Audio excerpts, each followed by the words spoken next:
करती है तो लज्जा का अनुभव होता है।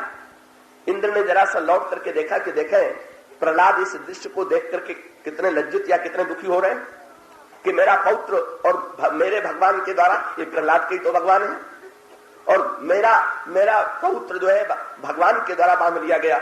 शायद ये उलाहना देंगे कि महाराज आपने मेरे पौत्र के साथ ये व्यवहार क्या किया। लेकिन उस समय इंद्र आश्चर्यचकित रह गया जब प्रहलाद का प्रेम, यही सच्चे प्रेमी का प्रेम, प्रहलाद भी वही प्रेम के मूर्तिमान रूप है, अंतःकरण में प्रेम भरा हुआ है, और वो प्रेम का स्वभाव जो है वो प्रहलाद के चरित्र में दिखाई पड़ा। भगवान ने जो ही प्रहलाद को देखा तो थोड़ा भगवान को संकोच लगा। सो प्रहलाद भगवान की लगे स्तुति करने, और स्तुति करते हुए उन्होंने कहा कि महाराज आज इस रूप का दर्शन करके मैं धन्य हो गया।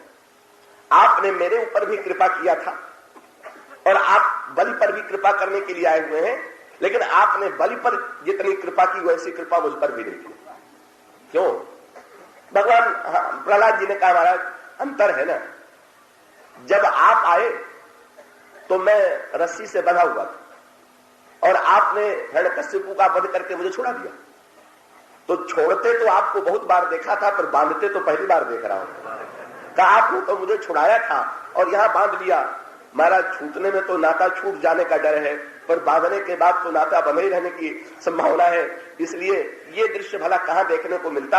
आपने मुझे तो मुक्त करके अपनी उदारता का परिचय दिया था, पर बांध करके एक नए रूप का परिचय दिया।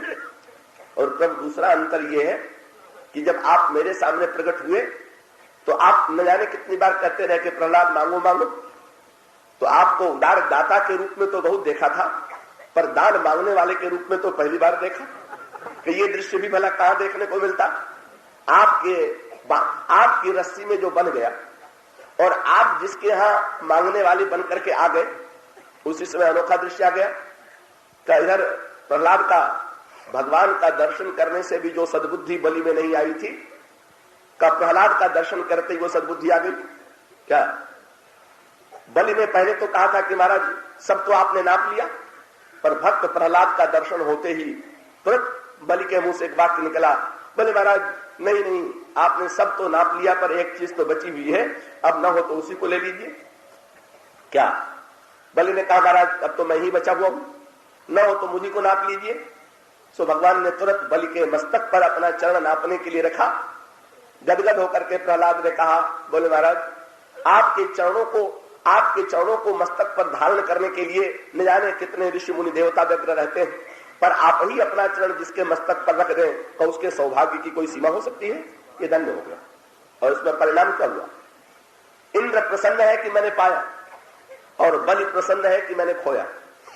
और इसका अर्थ क्या हुआ? कृपा काहे में? जब दे तब कृपा है कि जब छीने तब कृपा।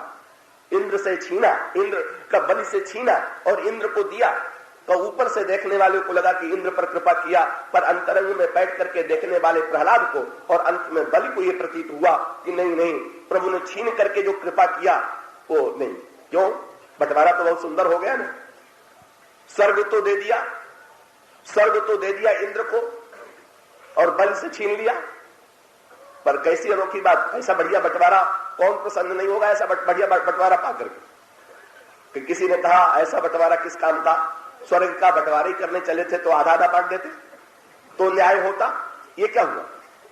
बलि ने प्रसन्न होकर के कहा कोई बात नहीं है, भगवान ने स्वर्ग दे दिया इंद्र को, लेकिन स्वयं अपने आप को तो मुझे दे दिया। ऐसा बढ़िया बंटवारा हुआ कि भगवान ने कह दिया बलि से कि अच्छा जहां तुम रहोगे वहीं पर हम निरंतर बने रहेंगे। पाताल लोक में बलि को भेज दिया, का ऊपर भेजा इंद्र को स्वर्ग में, और नीचे भेजा पाताल में बलि। ऊपर भेजने में कृपा है कि नीचे भेजने में कृपा? का छीनने में कृपा है कि देने में कृपा? और उसका उत्तर यही है, जिसको ऊपर भेजा शायद उस पर उतनी कृपा नहीं थी जितना नीचे भेजा। क्यों? नीचे भेजने के बाद अगर भगवान नीचे भेजने में पतन होता तो ऐसा लगता कि कृपा नहीं, पर जब नीचे भेजने के साथ साथ भगवान ने कहा कि मैं भी नीचे रहूंगा, तब तो आनंद ही आ गया। बोले ऐसा बढ़िया आनंद गोस्वामी जी ने यही तो मांग किया मेरे पत्रिका में। बोले महाराज मैं चाहता हूं कि आपके साथ खेलने के लिए मैं कोई मृग बन जाऊं, कोई पक्षी बन जाऊं, कोई पत्थर बन जाऊं। भगवान ने पूछा कहां जन्म लेना चाहते हो? बोले स्थान का बंधन नहीं, अरे फिर भी कोई सीमा तो बताओगे, किस देश में जन्म लोगे, किस प्रांत में जन्म लेना चाहते हो? गोस्वामी जी ने तुरंत कहा, खेलिबे को खग मृग तरु किंकर हो रही हो। और कहां रहोगे? बोले यही नाते नरकहु सुख पई हो और यही बिनु परम पदव दुख दही हो। नरक में भी जाने में आनंद है अगर इतना पता लगे कि आपका सामीप्य वहां प्राप्त है, आपका सानिध्य वहां प्राप्त है। बल कहता है पाताल, पाताल कहां पर है? आप पद पाताल, भगवान का चरण जो है वही तो पाताल। और भगवान ने पाताल में भेजा माने कहां भेजा? भगवान ने पाताल में भेजा माने अपने चरणों में स्थान दे दिया। और इसका अर्थ क्या हुआ? चरणों में स्थान दे दिया तो एक समस्या से मुक्ति मिल गई। क्या? ऊपर स्थान देने में गिरने का डर तो बना हुआ। ये श्री भरत जब आए तो यही तो अंतर पड़ गया कि ये जितने ऊपर थे सबको भगवान ने छोड़ दिया। कंधे पर भगवान के धनुष था, कंधे पर भगवान, पीठ पर भगवान के तरकस था, भगवान के एक हाथ में धनुष था, एक हाथ में बाण था। तब भगवान जब श्री भरत से मिलने के लिए चले तो इन सबको छोड़ दिया उन्होंने और श्री भरत को उठा करके हृदय से लगा दिया। तो इसीलिए श्री भरत को जब हृदय से कल लगाने लगे तो श्री भरत उठने नहीं चाहते। क्यों नहीं उठना चाहते? श्री भरत जी ने संकेत कर दिया, बोले महाराज उठने वालों की दशा देख लिया कि उनको छोड़ दिया गया, इसलिए कहीं उठा के मुझे भी छोड़ दे। इससे अच्छा तो यही कि चरणों में पड़े रहने दे, जहां पर गिरने का कोई डर तो नहीं है, छोड़ने का कोई भय तो नहीं। और एक दिव्य आनंद की अनुभूति हो रही है। ये जो बलि के प्रसंग में वर्णन आता है, हर क्रिया में भगवान की कृपा ही है। देने में, लेने में, ऊपर भेजने में, नीचे भेजने में, सर्वस्व देने में, सर्वस्व छीन लेने में, जब ये वृत्ति आती है तभी सच्चे अर्थों में भगवान की कृपा लगती है। और ये वृत्ति आती कब है? जब अंतःकरण में भगवान के प्रति प्रेम उत्पन्न हो जाता है तभी ये वृत्ति आती है। और इस दृष्टि से विचार करके देखें तो ये श्री भरत और भगवान राम का मिलन क्या है? अंतर आप देखें, लक्ष्मण जी को भगवान राम निरंतर साथ रखते हैं, श्री भरत को भगवान राम निरंतर दूर रखते हुए दिखाई देते हैं। लेकिन श्री भरत लक्ष्मण सेवा करके धन्य हो रहे हैं और श्री भरत भगवान राम के द्वारा उनका तो एक ही व्रत है, यही विधि प्रभु प्रसन्न मन होई, करुणा सागर कीजिए सोई। इसलिए चित्रकूट की इस दिव्य भूमि में जब प्रेम और कृपा का मिलन होता है तो ये केवल श्री भरत और भगवान राम के मिलन के संदर्भ में ही नहीं, यूं विचार करके देखिए कि हमारे और आपके चित्त की भूमि पर, हमारे आपके अंतःकरण की भूमि पर जब तक प्रेम और कृपा का मिलन नहीं होगा तब तक जीवन में कृपा की बात हम मुंह से कितना भी कहें, आप कितना भी सुने, कृपा की अनुभूति नहीं होगी। और इस तरह से प्रेम और कृपा का मिलन हो गया। पर नहीं, चित्रकूट की भूमि में केवल प्रेम और कृपा का ही नहीं मिलन होता। इस मिलन के बाद फिर किसका मिलन होता? जो प्रसंग चल रहा है आपके सामने, अचानक केवट ने कह दिया महाराज ऐसा मिलन हुआ प्रेम और कृपा का कि अब तो कोई आवश्यकता ही नहीं रह गई। तो ठीक भी है, जब प्रेम और कृपा का मिलन हो गया तो चरम चरितार्थता हो गई। इसलिए भगवान को अब किसी की आवश्यकता भले ही न हो, पर नहीं, संसार को तो अभी भगवान की आवश्यकता है। और उसका अभिप्राय है कि जीवन का लक्ष्य ये बना रहे कि हमारे जीवन में ऐसे प्रेम का उदय कैसे हो। पर यहाँ तो अयोध्या के सारे नागरिक आए हुए हैं ना, और उसका क्या? सबको ईश्वर की प्राप्ति कैसे हो? इसमें अलग अलग प्रकार के व्यक्ति हैं, अलग अलग प्रकार के व्यक्ति हमारे छोटे भी हैं, बड़े भी हैं। कब उसमें किसी की प्रकृति में विषय पदार्थता हो सकती है, कोई साधक हो सकता है, कोई सिद्ध हो सकता है, कोई मुनि हो सकता है, कोई गृहस्थ हो सकता है। ये चित्रकूट तो भगवान को सबको मिलाने के लिए, इसलिए केवट की विशेषता क्या? केवट ने मिलन में व्यवधान बन करके एक और कृपा का अनुभव करा दिया। क्या बोले? श्री भरत पर यदि आप कृपा न भी करें तो इनको कृपा रस का अनुभव हो रहा है, और अन्य लोगों पर अगर आप कृपा नहीं करेंगे तब तो उन पर कृपा की अनुभूति नहीं होगी। इसलिए कृपा करके जरा श्री भरत को छोड़ करके औरों को भी मिलने के लिए तो जल्दी। और भगवान राम तुरंत श्री भरत से अलग हुए और अलग होकर के, क्यों बोले? यहाँ शरीर ही से तो अलग हो ना। श्री भरत और भगवान राम मन से तो कभी अलग होते नहीं, प्रेम और कृपा में कभी तो वास्तविक पार्थिव तो आता नहीं। इसलिए अब भगवान श्री राम बढ़ रहे हैं किससे मिलने के लिए? गुरुदेव के साथ मिलने के लिए, माताओं से मिलने के लिए, मंत्रियों से मिलने के लिए, और अयोध्या के आए हुए नागरिकों से मिलने के लिए। जब भगवान राम गुरुदेव से मिलने के लिए चले तब वो पंडित से पूछा गया अब कौन जा रहा? अभी तो कृपा से तू उठे थे। बोले अब वो स्वामी ने तुरंत कहा कि तीर से तो कृपा सिंधु और प्रेम सिंधु का मिलन हुआ था, अब शील सिंधु का और विवेक सिंधु का मिलन हो रहा। जरा इसको कृपा करके आप ध्यान से समझें। शील और विवेक का मिलन, गुरु वशिष्ठ जो है विवेक के समुद्र है और भगवान राम शील के समुद्र है, और उन दोनों का मिलन हो रहा और मेरी जीवन में आवश्यक का विवेक और शील का मिलन जो है परमावश्यक। क्यों?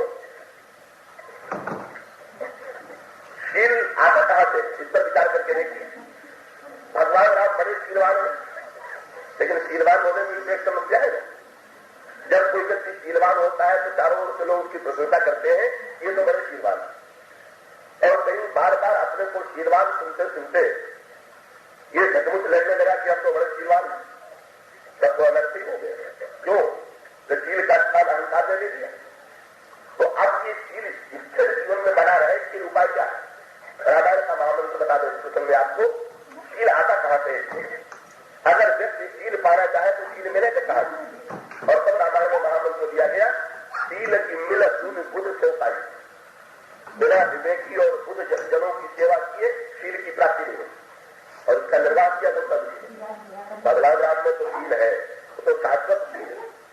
और वो कह दीजिए ना कि भगवान राम तो समुद्र है, तो इसका अर्थ है कि जल की आवश्यकता समुद्र को नहीं, तो फिर भी समुद्र निरंतर नदियों को निमंत्रण दे रहा है, जल को निमंत्रण दे रहा है। इसी प्रकार से भगवान राम दूसरे से शील नहीं देते, लेकिन भगवान राम की विशेषता यही है कि भगवान राम ये दिखाते हैं कि नहीं नहीं ये शील मेरा नहीं, ये तो शील हमें प्राप्त हुआ है गुरुदेव की कृपा से। अगर गुरुदेव कृपा न करते तो मेरे जीवन में ये जो शील की छाया आई हुई है ना। इसीलिए गोस्वामी जी ने भगवान राम के शील का सबसे पहले वर्णन कहा किया। आप उस प्रसंग को उठा के पढ़िए तो आपको तुरंत उत्तर मिल जाएगा। गोस्वामी जी कहते हैं, गुरु प्रिय परम गए रघुराज और अलग काल विद्या समाज जाति सहज स्वास्थ्य शुद्धिचारी तो हरिपण या कौतुक भारी। गुरु के आश्रम में भगवान राम पढ़ने के लिए गए और तुरंत गोस्वामी जी ने शब्द लिख दिया। पता चल गया पहली बार भगवान राम के चरित्र में गोस्वामी जी शीलगण का उल्लेख कर रहे हैं। अगला वाक्य क्या है? विद्या विनय निपुण गुणशीला और खेलन खेल सकल नृपलीला। भगवान राम विद्या विनय और शील के मूर्तिमान रूप, और उसका क्रम यही। विद्या ददा की विनयम, विद्या के पश्चात विनय का उदय होता है, और जिसमें विनय होता है वही शीलवान हो सकता है। भगवान राम कहते हैं, गुरुदेव ने अपनी कृपा के द्वारा मुझे ये शील का गुण प्रदान किया है। विनय और शील दोनों का संकेत, गुण तीनों का संकेत इसका अभिप्राय गुण होते हुए भी व्यक्ति में विनय बना रहे, विद्या होते हुए भी विनय बनी रहे, और साथ साथ मनुष्य के अंतःकरण में जब विनम्रता आती है तभी सच्चा शील होता है। और ये शील जो है वो गुरुजनों के सेवा से प्राप्त होता है। क्यों होता है? रामायण में गोस्वामी जी ने कहा, व्यक्ति जिसके पास रहता है उसी के आचरण का प्रभाव तो पड़ता है। तो गोस्वामी जी एक संकेत देते हैं, आपने देखा होगा मेघ वैसे आकाश में ऊपर रहता है, पर जब तक बरसना नहीं होता है तब तक ऊपर रहता है, और जब पानी बरसने लगता है तो नीचे आ जाता है। तो बड़ी उल्टी बात हो गई। जब तक ऊपर रहता है तब तक नहीं देना रहता है, और जब नीचे आता है तो देने आता है। तो संसार में तो नियम दिखाई देता है कि मनुष्य जब नहीं देता है तो चाहे ना करे, और देता है तो जरा आकर करके और फिर ऊपर उठा देता है। मैं दान दे रहा हूं, समाचार पत्रों में निकल जाए, घोषणा की जाए कि मैंने दान किया है, तो व्यक्ति और फिर ऊपर उठा देता है कि हाँ मेरे नाम को लोगों ने जान लिया, मेरी घोषणा हो गई। लेकिन यहां तो नहीं बात होगी। क्या नहीं बात होगी? वो स्वामी जी ने कहा, बादल जब बरसने लगा तो नीचे उतर आया, और भगवान राम ने लक्ष्मण से कहा, इसको समझ लो क्या? बरसन जलद भूमि राय और जथा नवन बुध विद्या पाया। ये बादल उसी प्रकार से झुक गया जैसे विद्वान विद्या पा करके। अब मैं क्या कहूं, उसमें गोस्वामी जी ने साहित्य का चमत्कार कर दिया। ये तो उनका दृष्टांत हो गया। विद्या पाए या विद्या देते समय, या तो मेघ दे रहा है देख रहा है, पर गोस्वामी जी ने पाए शब्द का प्रयोग किया। गोस्वामी जी का तात्पर्य क्या है? किसी ने मेघ से पूछा, मेघ संसार में देते समय तन करके खड़े होते और लेते समय झुकते देखा, लेकिन तुम ही ऐसे अनोखे दिखाई दे रहे हो कि जो देते समय झुक रहे हो।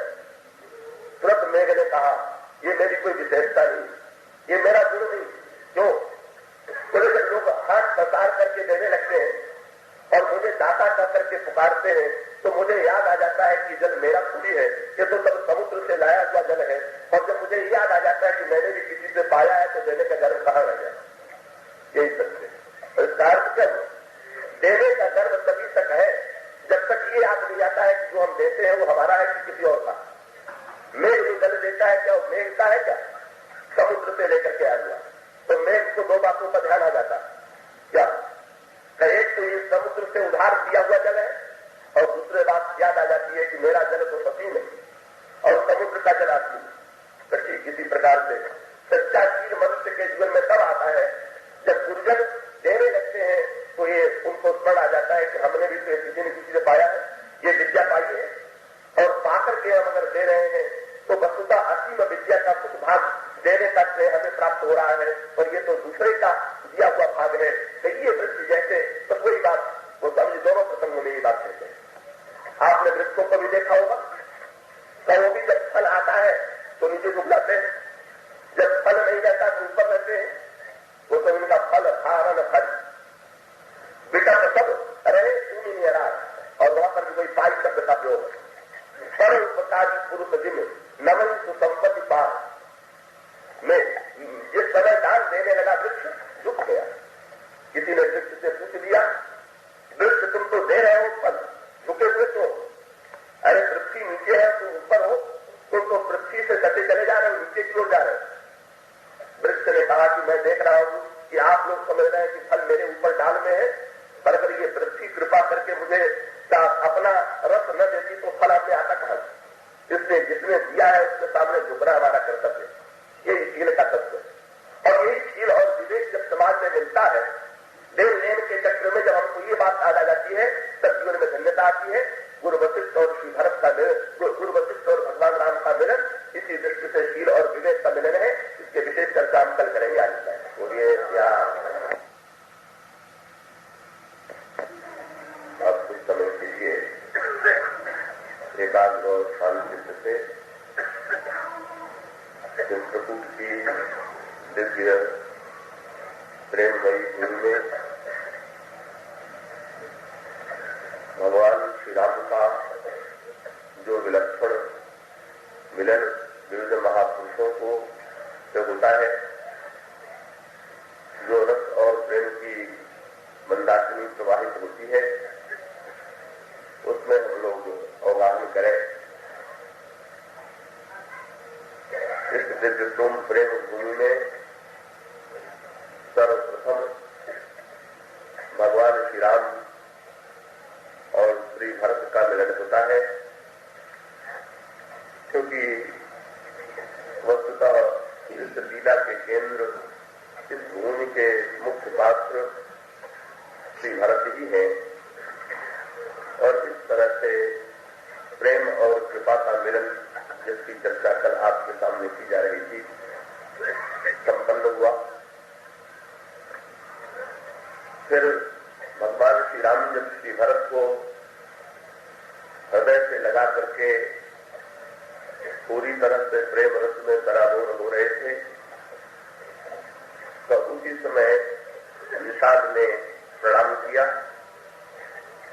और प्रणाम करने के पश्चात बड़ी विनम्रता से प्रभु को स्मरण दिलाया कि प्रभु गुरुदेव के साथ अयोध्या से माताएं पधारी हुई हैं, मंत्री आए हुए हैं, सेनापति आए हुए हैं और अयोध्या के न जाने कितने नागरिक आपके दर्शन की व्यग्रता से एकत्र हुए हैं। आपकी कृपा दृष्टि उधर भी हो। प्रभु के कानों में जो ही गुरु वशिष्ठ के आगमन का समाचार पड़ा, भगवान श्री राम गुरु वशिष्ठ से के चरणों में नत होने के लिए, प्रणाम करने के लिए चल पड़े। तो उस समय वो स्वामी जी ने कहा, प्रभु तो शील सिंधु है और ऐसे शील सिंधु प्रभु जिनकी यह मान्यता है कि बिना गुरु की कृपा के, बिना जनों की सेवा के सच्चे शील का उदय नहीं हो सकता है। तब प्रभु गुरु वशिष्ठ की ओर तीव्र गति से बढ़े, यह स्वाभाविक है। तो ये जो दिव्य मिलन संपन्न होने जा रहा है, इसके प्रारंभ में गोस्वामी जी जिस शब्द का प्रयोग करते हैं वह है चले चले। केवट के द्वारा सूचना प्राप्त होते ही भगवान राम बड़ी ही तीव्र गति से गुरु वशिष्ठ की ओर चले और यहां पर प्रभु के नाम के साथ पहले तो शीलचंद शब्द का प्रयोग किया गया और जब गुरु वशिष्ठ की ओर तेजी से उनका स्वागत करने के लिए चले तो गोस्वामी जी ने लिखा धीर और धर्म गुण और उसके बाद अंत में लिखते हैं दीन दयाल। भगवान राम शील सिंधु है, भगवान राम धीर है, भगवान श्री राम धर्म गुण है और भगवान श्री राम दीन दयाला है। तो ये प्रभु के साथ चार विशेषण जोड़े और इन चार विशेषणों का तात्पर्य क्या है, इस पर यदि थोड़ा आप विचार करें। धीर, धर्म गुरु और शील सिंधु और दीन दयाल। रामचरितमानस में चार वक्ता और चार श्रोताओं की परंपरा है। यही रामचरितमानस के चार घाट। भगवान शंकर पार्वती को कथा सुना रहे हैं, कालमुकुंद जी गरुड़ को कथा सुनाते हैं,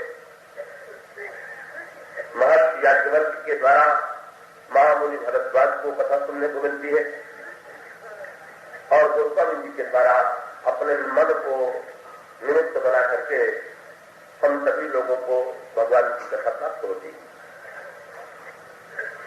इसका तात्पर्य यह है कि भगवान राम के चरित्र का रसास्वादन चार प्रकार से किया जा सकता है। ज्ञान की दृष्टि से, बुद्धि और विचार की दृष्टि से ये ज्ञान की दृष्टि है। भावना और भक्ति की दृष्टि से ये भक्ति की परंपरा है। धर्म की दृष्टि से यह याज्ञवल्क्य के घाट की कर्म परंपरा है और गोस्वामी जी की जो चौथी परंपरा है, गोस्वामी जी दीन घाट के वक्ता है और इस दीन घाट में गोस्वामी जी दैन्य की दृष्टि से भगवान राम का स्वरूप क्या है, इसकी ओर संकेत करते हैं। अगर आप भगवान श्री राम के साथ जोड़े गए चारों विशेषणों पर विचार करें तो एक एक घाट की प्रधानता से भगवान राम का एक एक विशेषण बड़े महत्व का है। भगवान श्री राम तो जा रहे हैं गुरु वशिष्ठ की ओर तीव्र गति से और यद्यपि भगवान राम के साथ चार चार विशेषण जोड़े गए पर उसमें भी अपना अपना केंद्र अलग है। अगर ज्ञान की दृष्टि से ज्ञानी की भाषा में पूछे कि कौन तीव्र गति से जा रहा है तो वो कहेंगे कि ये श्री राम जा रहे हैं और उनके साथ उनको सबसे इन विशेषणों में जो विशेषण प्रिय लगता है वो है सी।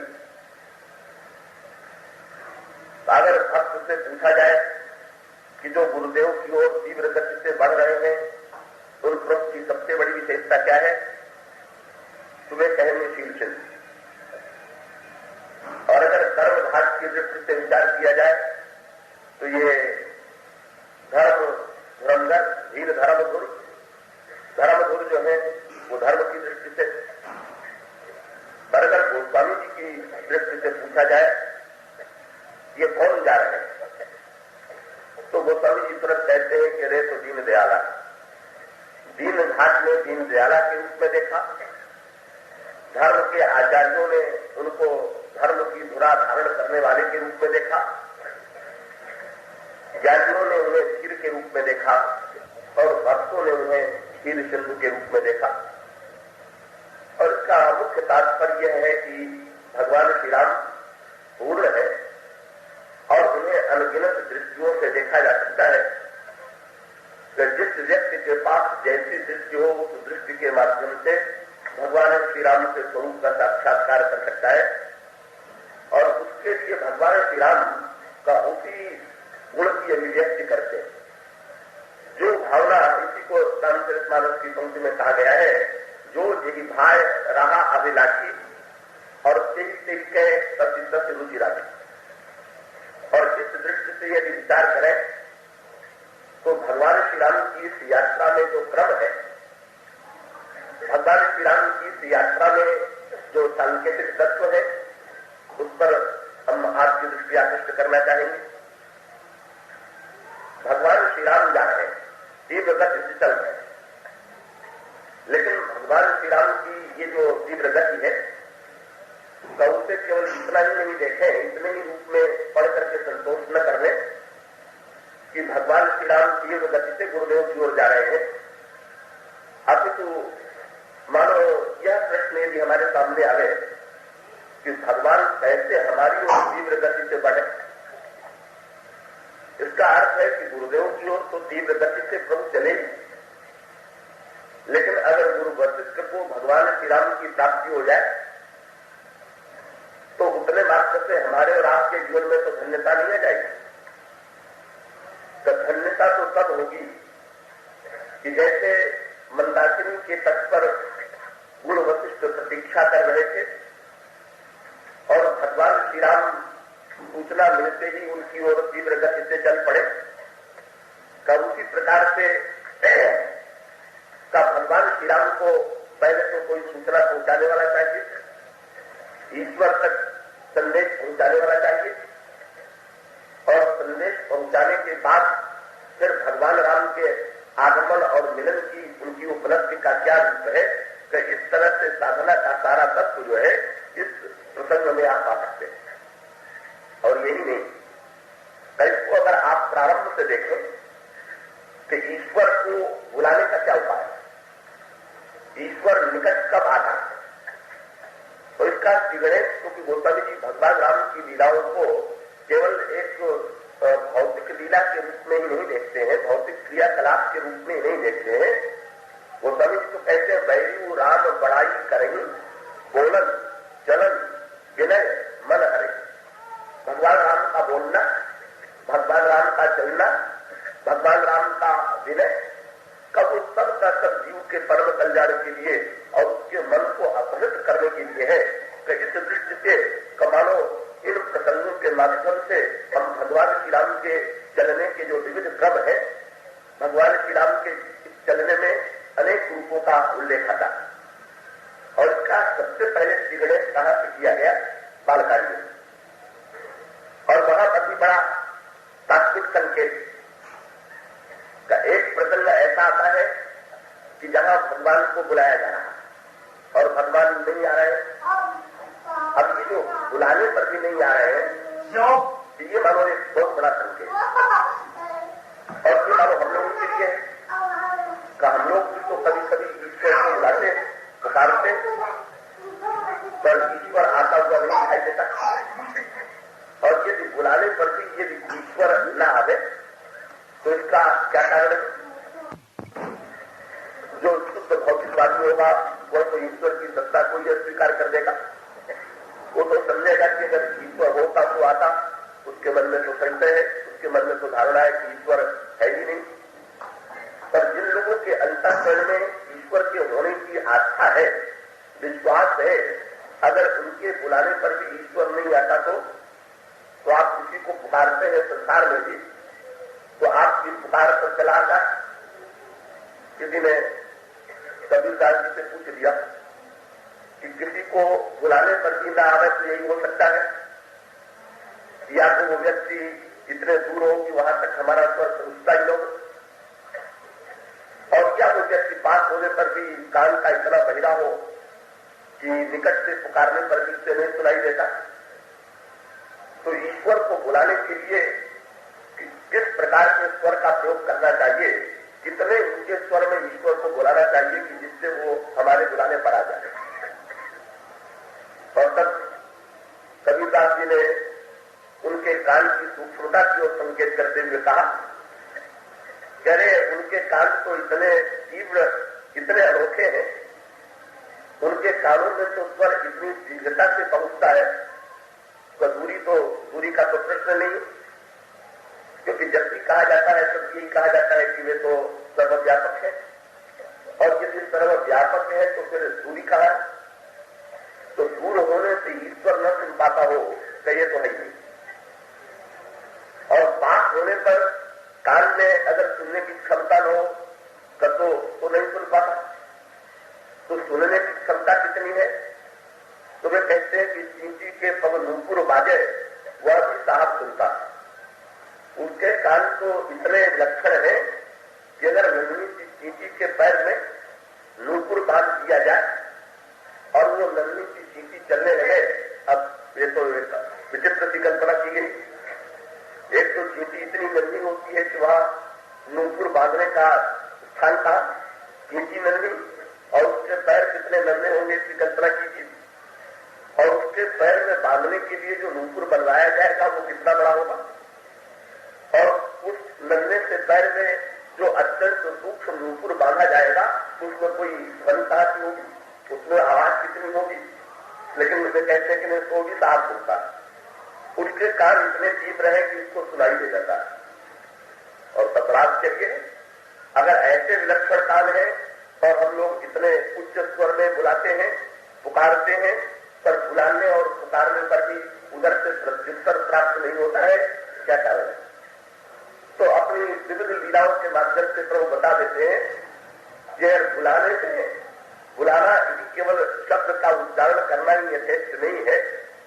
बुलाने का जब तक उचित कौशल न हो तब तक बुलाने पर भी नहीं आता। और इस लीला का श्रीगणेश कहां से होता? बालकानी, जहां एक दृश्य में भगवान को बुलाया जा रहा है पर भगवान नहीं आया। अब इसे इतने मत पढ़ लीजिए कि भगवान उनके लिए नहीं आए, मानो उसके द्वारा ये भी समझ लीजिए कि हम लोग भी अगर वैसे बुलावेंगे तो नहीं आएंगे। और बुला रहा है, साधारण व्यक्ति नहीं बुला रहा है, साक्षात भगवान श्री राम जिनके गृह में अवतरित हुए हैं, जिन्होंने महाराज मनु के रूप में अतुलनीय तपस्या और साधना किया है, कभी महाराज मनु महाराज श्री दशरथ के रूप में जन्म लेकर के आते हैं, जिन्होंने पुत्रेष्ठ यज्ञ के द्वारा प्रभु की प्राप्ति का वरदान पाया है और प्रभु जिनके घर में अवतरित हुए हैं, प्रभु जिनकी गोदी में क्रीड़ा करते हैं, कितने सौभाग्यशाली महाराज श्री दशरथ। गोस्वामी ने कहा, दशरथ गुणगण बरन जानी का अधिक कहा यही सम जगदाई। महाराज श्री दशरथ के गुणों का वर्णन नहीं किया जा सकता है, जिनके समान कोई नहीं। इतने तो महाराज गुण संपन्न महाराज दशरथ और अयोध्या का राजमहल, और बुलाया किस समय?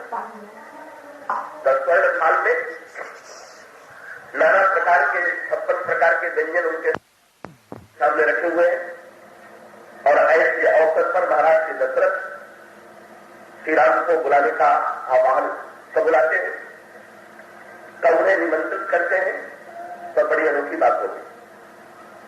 ऐसे महाराज के बुलाने पर भी नहीं आओ। वो तब ने कहा, भोजन करत बुलावत राजा कर नहीं आवत तभी बालक समाजा। अब अगर केवल भौतिक संदर्भ में देखिए तो भी इसका एक आनंद है कि बालक खेलने में इतने डूब जाते हैं, खेलने में उनको इतना आनंद आता है कि भोजन की भी याद नहीं रह जाती, और इसलिए भगवान श्री राम खेल में इतने डूबे हुए हैं कि भोजन के लिए नहीं आ रहे। पर लीला के आंतरिक तत्व की दृष्टि से विचार कीजिए तो न आने में ही मानो विचार होने लगा कि क्यों नहीं आ रहे, बुलाने पर भी क्यों नहीं आ रहे, और बुलाने पर यदि नहीं आ रहे हैं तो क्या कारण है। और फिर हर प्रकार से इसमें साधना का तत्व आपको मिलेगा। अगर ज्ञानी की दृष्टि से विचार करके देखें कि भगवान बुलाने पर क्यों नहीं आ रहे हैं, तो इसका उत्तर मिलेगा भगवान का मानो विनोद है क्या कि बुलाने पर वह आता है जो कहीं दूर होता। भगवान का आना और जाना, तब ज्ञान की दृष्टि से यदि भगवान के स्वरूप पर विचार करें तो भगवान को कहीं से बुलाना नहीं, आना तो उस व्यक्ति का बनता है कि जो व्यक्ति एक देश में हो और दूसरे देश में न हो। जब मनु के रूप में भी महाराज श्री दशरथ ने बड़ी दीर्घ तपस्या की थी, तब भी ब्रह्मा आए, भगवान विष्णु आए, भगवान शंकर आए, पर भगवान राम नहीं आए। और आने के बाद न जाने कितने हजार वर्ष व्यतीत हो जाने के बाद तब भगवान राम का साक्षात्कार हुआ। किसी ने गौतम से विरोध में पूछ दिया, कितनी लंबी यात्रा थी जो इतने हजार वर्ष आने में लग गए।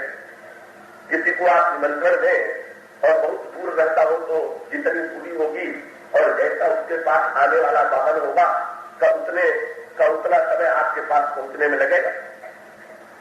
तो मनु के पास आने में जो इतने वर्ष लग गए, भगवान कितने दूर थे। ब्रह्मा जी ब्रह्मलोक से आए, विष्णु भगवान वैकुंठ से आए, भगवान शंकर कैलाश से आए, और इतना होने पर भी भगवान राम नहीं आए। क्या ब्रह्मलोक से भी दूर है? क्या वैकुंठ से भी दूर है? क्या कैलाश से भी दूर है? वो समझने का नहीं, बिल्कुल उनकी बात। जब आने शब्द का प्रयोग होता है वहां पर नहीं करते। मन के अंतःकरण में जो ही दर्शन की तीव्र लालसा बढ़ती जाती है, वो स्वामी जी आने शब्द का। तब इन तीनों के प्रसंग में तो कहते हैं कि आए, विधि हरिहर तप देख अपारा और मन समीप आए बहुबार। ये लोग आए, और जब भगवान राम की बात आई तब ये नहीं कहा कि आए, तब क्या था? वो मंदिर का भगत वचन परम कृपा दिखाना, विश्ववास प्रगटे भगवान।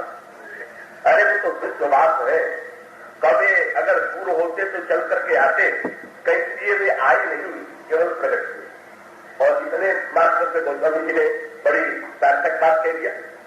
इसलिए रामचरितमानस में आपसे एक अनोखी बात स्वामी क्या पार्वती जी ने भगवान से जो प्रश्न किए शंकर जी के समक्ष, तो उन प्रश्नों में से अंतिम प्रश्न ये था कि भगवान कृपा करके ये बताइए कि मैंने सुना है कि जब भगवान राम की सारी लीला संपन्न हो गई तो भगवान राम 11,000 वर्ष के बाद अथवा इन्हीं हमारे ग्रंथों के माध्यम से कहें तो 13,000 वर्ष के बाद भगवान राम सारी प्रजा को लेकर के अपने धाम को चले गए। तो पार्वती जी ने जो भगवान राम की कथा के विषय में प्रश्न किए, तो उसमें सबसे अंतिम प्रश्न यही था कि बहुरी कहो करुणा यतन कीम है जो अचरज राम का प्रजा सहित वंश मण किन गौने में था। भगवान राम सारी प्रजा को लेकर के कैसे गए। अब आप पूरा ग्रंथ पढ़ डालिए, श्री रामचरितमानस का अध्ययन कर डालिए, आपको पार्वती जी के सारे प्रश्नों का उत्तर मिलेगा, बस इस प्रश्न का उत्तर नहीं मिलेगा। क्या शंकर भी भूल गए? और अगर भगवान शंकर भूल भी गए हो तो सारी कथा सुनाने के बाद भगवान शंकर ने पार्वती जी से तुरंत पूछ दिया, अब क्या कहो तो कहो भगवान, अब बताइए मैं क्या कहूं। पार्वती जी कह सकती थी कि महाराज आपने मेरे सारे प्रश्नों का उत्तर दे दिया, पर आपने अंतिम प्रश्न का उत्तर तो दिया ही नहीं। लेकिन पार्वती जी भी प्रश्न नहीं करती हैं, तो भगवान शंकर इस प्रश्न का उत्तर क्यों नहीं देते? भगवान शंकर है ज्ञान घाट के आचार्य, और ज्ञान घाट के आचार्य होने की दृष्टि से भगवान शंकर अगर आना स्वीकार करें तो जाने का वर्णन करें, जब आना लिखे तब जाने की बात करें, लेकिन न उन्होंने आने की बात लिखी न जाने की बात लिखी। और उसका तात्विक तात्पर्य ये था कि जब वे सर्वत्र है तो आवेंगे कहां से, और उसके साथ साथ जब सर्वत्र है तो फिर यहां से जाएंगे कहां। इसलिए आना और जाना केवल प्रतीत होता है, न वे आते हैं न जाते हैं। जब हमें दिखाई देते हैं तो लगता है कि आए, और जब हमें नहीं दिखाई देते हैं तो लगता है चले गए। तो आना और जाना केवल हमारे नेत्रों की एक प्रतीति मात्र है, कि ईश्वर में वस्तुतः आने और जाने का प्रश्न नहीं है। भगवान शंकर के इस दिव्य तत्व ज्ञान को पार्वती ने समझ लिया कि जब भगवान शंकर आने का वर्णन नहीं करते हैं तो फिर जाने का वर्णन कैसे करें। और इसीलिए पार्वती जी ने अंत में फिर से प्रश्न नहीं पूछा कि गए थे, नहीं पार्वती आना जाना कुछ नहीं तब। और ये मानो एक संकेत है कि अगर हम इतना समझ लें कि भगवान तो अत्यंत हमारे निकट है, और सच पूछिए तो ये कहना कि भगवान निकट है, ये भी भगवान को दूर बना देना। वे तो इतने सन्निकट है कि निकट शब्द में भी दूरी का बोध होता है। इसलिए इन भगवान को पुकारने के लिए का आने की आवश्यकता नहीं है, का कोई उच्च स्वर की आवश्यकता नहीं है। तो जब उनको देखने वाली आंख हमें प्राप्त हो जाएगी तब तो ही भगवान हमारी आंखों के सामने दिखाई देने लगेंगे।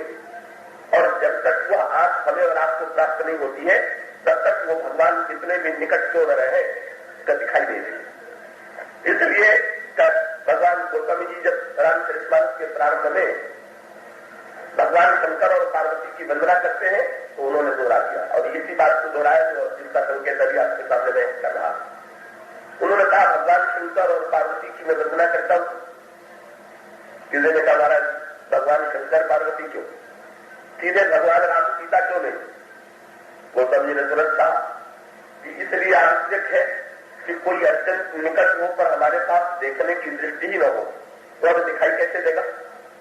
इसलिए ईश्वर है तो हृदय में बैठा हुआ, और हृदय में बैठे हुए होने पर भी साधारण लोगों को तो कौन कहे, सिद्धों को भी जब तक भगवान शंकर और पार्वती की कृपा प्राप्त नहीं होगी तब तक उन सिद्धों को भी भगवान नहीं दिखाएगा। और ये भगवान शंकर बंदे श्रद्धा विश्वास रूपिणम याभ्याम बिना न पश्यन्ति सिद्धा स्वांतमीश्वर। पार्वती जी है मूर्तिमती श्रद्धा, भगवान शंकर है मूर्तिमान विश्वास, और इतने निकटस्थ ईश्वर को जब तक हम श्रद्धा और विश्वास की दृष्टि से नहीं देखेंगे तब तक हमको ईश्वर नहीं दिखाई देगा, चाहे हम कितने भी उच्च स्वर में क्यों न पुकारे। इसलिए अगर विचार की दृष्टि से देखें तो आने और जाने की बात छोड़ करके हम केवल ये अनुभव करें कि वे अत्यंत निकट हैं, और अत्यंत निकट अनुभव करने के पश्चात हम वह दृष्टि ले आ पावे श्रद्धा की और वह विश्वास की दृष्टि ले आ पावे कि भगवान के सानिध्य का हमें बोध हो जाए। हमें ऐसा लगने लगे कि भगवान तो हमारे अत्यंत निकट है। इसी बात को गोस्वामी जी कहते हैं मेरे पत्रिका में, आनंद सिंधु मध्य तब बाता बिरु जाने सतमरस पियासा, और इसको कबीर अपनी भाषा में कहते हैं गोपिया जल बीच मरस पियासा, जल में खान पियत नहीं मूर्ख अच्छा जल है खाता। इसलिए विचार के संदर्भ में देखने पर बस केवल उनको उनका होना देख ले हमें दिखाई पड़ जाए ये आवश्यक है। जब महाराज के दशरथ ने बुलाया क्यों नहीं आए, तब ज्ञान के संदर्भ में देखें तो महाराज के दशरथ पूर्व जन्म में मनु थे, और मनु है मूर्तिमान ज्ञान के स्वरूप पंथ जाकर तो वही मति वीरा ज्ञान भगत जरूर भरे शरीरा। जब महाराज के दशरथ ने कहा बुला ले आओ श्री राम को, तो भगवान ने भी विरोध किया, बोले ज्ञान में न तो आना बनता है न तो जाना बनता है, इसलिए बुलाने का कहा प्रश्न है, इसलिए नहीं आना। तो तत्व ज्ञान की दृष्टि से देखें तो भगवान में आने जाने का प्रश्न नहीं है, पर ये तो विचार की दृष्टि है। तब भक्त लोग का जो विविध प्रकार के ये विचारक मानता है भगवान सर्वव्यापी है, लेकिन किसी को सर्वव्यापक मानने से संतोष नहीं होता। हमारे जो भक्त विभाग के आचार्य राजचंद्र जी हैं वो उन्हीं में से। तो जिस समय वे अपना प्रश्न लेकर के मुनियों के पास जाते थे तो मुनि लोग उनसे यही कहते थे, क्या विष्णु जी ने गरुड़ जी को सुनाया, यही पूछा तो ये मुनि आई क्या, बोले ईश्वर सर्वभूत में आई। मैं जिससे पूछता था वही मुनि कह देता था कि ईश्वर सर्वत्र है, लेकिन क्या बोले निर्गुण मत में हृदय में आवा। बुद्धि से तर्क से समझ में आता था पर निर्गुण मत मेरे हृदय में नहीं आ पाता था। और तब ये मान करके चलना पड़ेगा कि भगवान शंकर से एक बार देवताओं ने प्रश्न किया जिस समय यह विवाद खड़ा हुआ कि भगवान कहाँ मिलेंगे, तो भगवान शंकर ने तो यही कहा कि आप लोग पहले ये बताइए कि भगवान कहाँ नहीं। पर इसके साथ साथ एक बात वहां पर और ध्यान, और वो बात के बड़े महत्व का, और वो ये है कि जाके अगर कोई व्यक्ति कहता है भगवान की शरण में, कोई कहता है वैकुंठ में है, तो क्या गलत कहता है क्या? नहीं, वो भी गलत नहीं। क्यों? वो स्वामी जी कहते हैं कि ये जिसके हृदय में जैसी भक्ति है, जैसी प्रीति है, और जो व्यक्ति भगवान को जहां देखना चाहता है, जाके हृदय भगत जस प्रीति प्रगट सदा ही, जिसके हृदय में जैसी भक्ति है, जैसी प्रीति है, वह प्रभु को जहां देखना चाहता है, प्रभु वही प्रकट हो जाते हैं। और ये बड़े पते की बात है। जैसे ये बिजली का तार जो लगा हुआ है, इसमें बिजली का प्रवाह पूरे तार में हो रहा है, लेकिन ये तो आपकी इच्छा है कि आपने प्रकाश को कहां प्रकट किया है। आपने लट्टू अगर यहाँ बीच में लगा दिया तो बीच में प्रकाश दिखाई दे रहा है, आपने अगर वहां लगा दिया तो वहां दिखाई दे रहा है, और तार यद्यपि जा रहा है पूरे पंडाल, लेकिन सर्वत्र जो है प्रकाश नहीं दिखाई दे रहा है, क्योंकि आपने लट्टू को लगा करके या बल्ब के माध्यम से उस प्रकाश को प्रकट करने की चेष्टा नहीं। तो इसका अभिप्राय यह है कि भक्त तो भगवान को जिस भावना से बुलाना चाहता है, तो भगवान उसकी भावना को पूर्ण करने के लिए जो मानेगा भगवान यहाँ पर है, भगवान उसके लिए वहीं पर है। जो मानेगा भगवान को ऐसे बुलाने पर भगवान आते हैं, भगवान